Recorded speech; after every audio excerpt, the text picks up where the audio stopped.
Hiya everyone, I'm Jamie, and this is going to be a really quick DBD killer ranking because I don't want this video to last an eternity. Okay, so at number 1 we have the Nurse. She can ignore all tools survivors have, windows, pallets, walls, whatever, nothing to her. Indisputable number 1. Second we have Blight. He has the astonishing speed, he has amazing synergy with the meta, being Ruin Undying Tinkerer, and he can basically work around most loops and get a hit in most places. Third we have Spirit, again astounding speed, and even after the nerf she can get a hit in most loops. Fourth we have Pyramid Head. He has a very strong ability to counter most loops, and he can also counter a lot of survivor perks like DS and Borrow Time. Fifth, I'd put Hag. She's an amazing camper and is the undisputed best at locking down 3 gems. Sixth, I'd place Oni. He has probably the second strongest power in the game, but the difference is he has to earn it. He has very high lethality and snowball. Seventh, Huntress. Low loops are death, just death. She has no maximum range, so she can conceivably pressure most places on the map,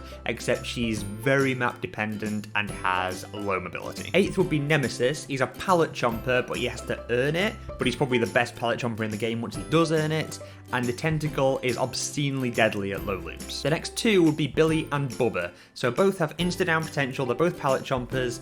Windows are evil to them though, they have very punishing powers if missed, and I would put Billy above Bubba because Billy has the bonus of high mobility. The twins are a bit difficult to place, but I put them here because they're excellent at slugging and camping. Victor has very high mobility and lethality, but then Charlotte just has no power. 12th would be the Demidoggo because he's a pallet chomper, like Nemesis. He has good mobility, he can get around the map super quickly. He's very good at countering very strong survivor tiles, you know, like Shack and anywhere where there's a long straight to a window. But he has low lethality. Trickster, like Huntress, low loops are death.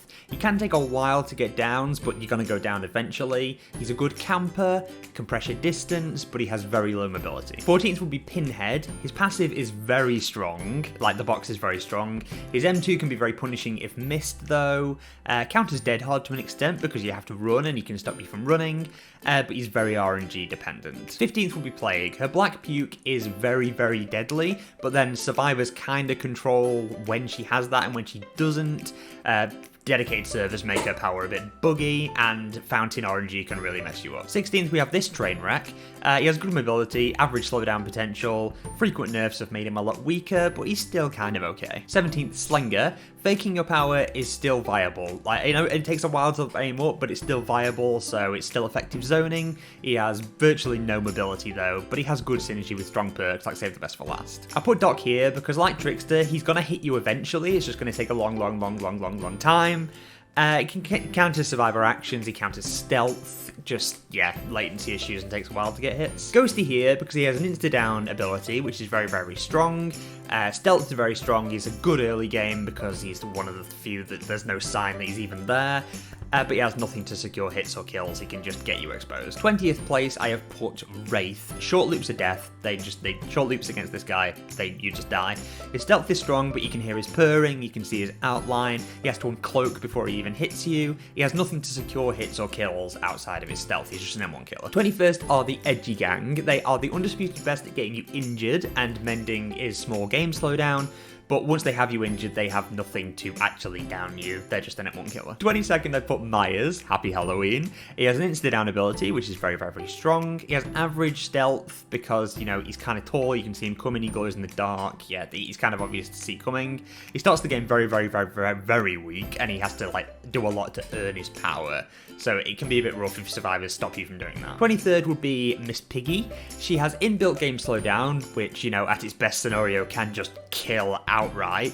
The dash can get hits in small loops, but she's very RNG dependent with her boxers, and her stealth is kind of weak. 24th, I have put the Trapper, because he can pressure places without being there. If he just puts a trap there, they have to disarm it, or they're going to get caught in it. He's great at the lockdown, like Hag, but not as good.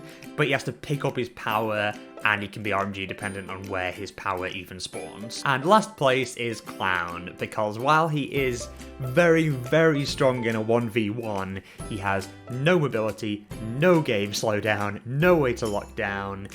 he's just good in a 1v1. He has nothing else. So yeah, that was my Dead by Daylight killer ranking, just real quick. I hope you enjoyed it. I hope you have a wonderful time zone wherever you are, and I hope to see you again in the next video or when I stream on Twitch, because I stream every day, every weekday at 8 PM GMT. See you next time, everyone.